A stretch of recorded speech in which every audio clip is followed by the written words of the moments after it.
right, so the UCHC Awards are out, and it's official. Utica has a few. Jayson Dobay gets Defensive Player of the Year. That is big.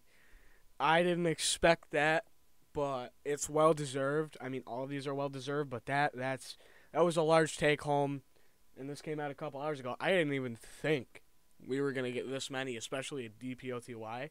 So good for everybody, especially Jayson Dobay. And Coach Gary Heenan gets Coach of the Year in the UCHC. That it does, but doesn't surprise me because they are the number one team. They've been chugging along 20-0 in the UCHC. It'd be more surprising if he got it for D3.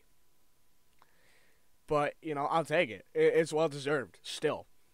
And then on your first team, All-UCHC, for the forwards, Remy Parker.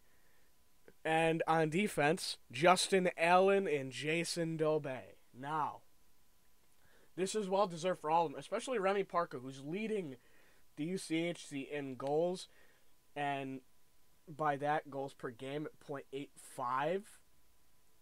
And he's putting up pretty good pace with his points. I mean, he's putting up a lot of them a game. Because he's near the top in points. He is 5th in points in the UCHC, only upstaged by McKinney of Stevenson, Dobay of Utica, Henry of Nazareth, Curran of Utica. So he's 5th. And he's only 5 behind McKinney, so he's not far behind. He's averaging 1.3 points per game, which is 6th in the league, tied 5th. And he's playing great. I mean, there hasn't been much of bad play from him. That goes for everybody, but especially someone like him. And like I said, Dobay and Allen are also up there in their own class. I mean, Dobay is one of the top point getters in the UCHC. And he's first in assists in the UCHC with 32, 6 above the next guy, which is McKinney Henry of Nazareth, and he averages 1.19 assists per game, so he's averaging over an assist. Nobody else in the UCHC is averaging over an assist. And the two guys that have 1 assist a game are under 5 games. So there's that. And you have Justin Allen, who may be a little lower down that list, but he's doing his own thing.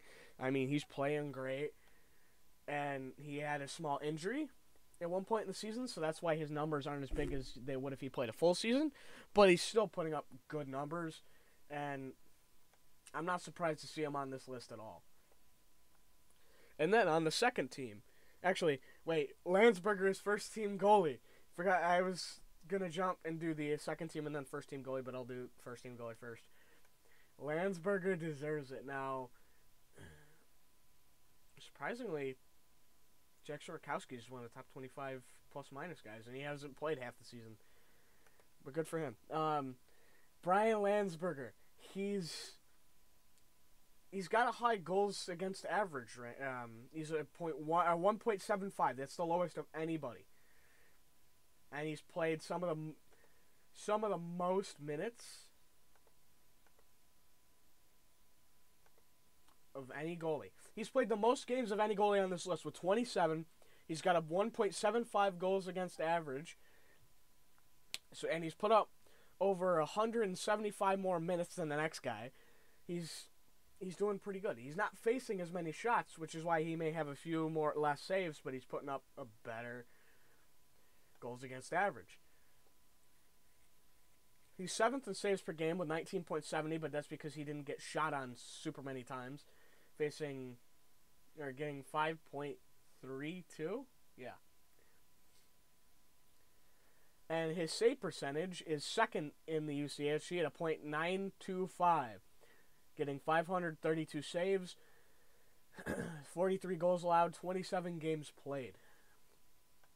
But there's been games where he hasn't even gotten,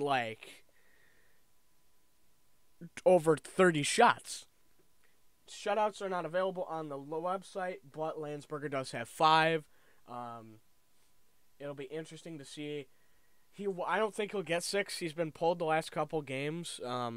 Late if it's a blowout for Sturtsy, which is good to see him get time. But I think it's fine where he is. I mean, he may want to break that record, but he's in elite company sharing the 5 shutout record at the moment, anyways. And then on your second team for the UCHC, you have forwards Curran and Dante Zapata, and second team defenseman Kimball Johnson. More guys that have had great seasons. Dante Zapata, the captain of your Pioneers, played great hockey. He's always been someone to look at and say, you know, he's going to play great. He had the game-winning goal and the shootout goal against Trine. He did that on an injured leg. There was a shot he could have won in overtime that he went down on the broken leg. Not broken, injured. It wasn't broken, or else he wouldn't have been able to play on it. I don't know why I said broken. It was automatic for me. There's certain things I automatically, like, I'm hardwired to say. I don't know why. He also... he may not be near the top in goals, but he's still putting up elite numbers. I mean... he has 10 goals, 21 assists for 31 points. But here's what's good with him. He's got 3 power play goals, a game winner, and he's blocking some shots. And he's got a plus 19. It's not bad. His shooting percentage is .115. So he's not someone I necessarily would have expected to make it compared to someone like, you know, a Lucas Herman, but it's there. Dante's still in elite company. And that's someone I would have expected to make this list, but I'll get to that in a minute, is Lucas Herman. Your other two are Curran and Kimball Johnson. Now, Curran played great. I mean, him and Remy Parker were up there with guys where I was thinking, wonder how he's going to score tonight. Not if, how. In terms of if it's a point or it's assist or how that comes to him. Now, Curran is 8th in goals in the UCHC with 12. And with goals per game, he was 13th with a .46. He was 3rd in assists with 24 behind Dobay at first and Henry at second. And assists per game, he sits at a nice .992. And that's 6th in the UCHC.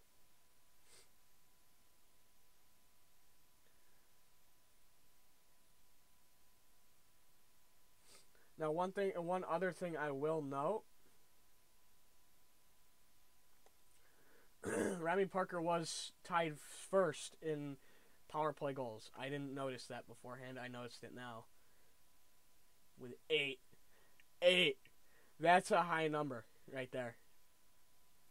Also, Mick is second in the UCHC with plus minus right behind Connor Fedort. Now to Kimball Johnson.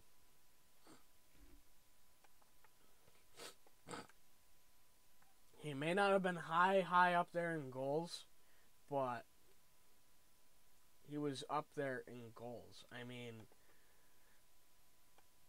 Kimball Johnson had 5 goals, or he had 5, did I say up there in goals? I meant assists. He had 5 goals, 21 assists. He put up good numbers. He had a nice plus minus. He had a lot of blocked shots. High on it's not the team high, but it's close. Justin Allen might have the team high. Yep, so he's second. And he did a lot on defense. And then you have... That's all we have for the UCHC honors. If there's any... I think there's 1 or 2 guys that you're missing that could have been on this list, that could have been arguable. Lucas Herman, the transfer in, I think there's a great argument for him. 15 goals, 18 assists for 33 points. 3 shorthanded goals, 2 game winners. And he had 1 unassisted. he played great. And I think there could be an argument for a Regan Kavanaugh, potentially. With 12 goals, 16 assists for 28 points, 3 power play goals, 1 game winner. I mean, actually that's 3 game winners and 1 overtime goal. I mean, he's got an argument too.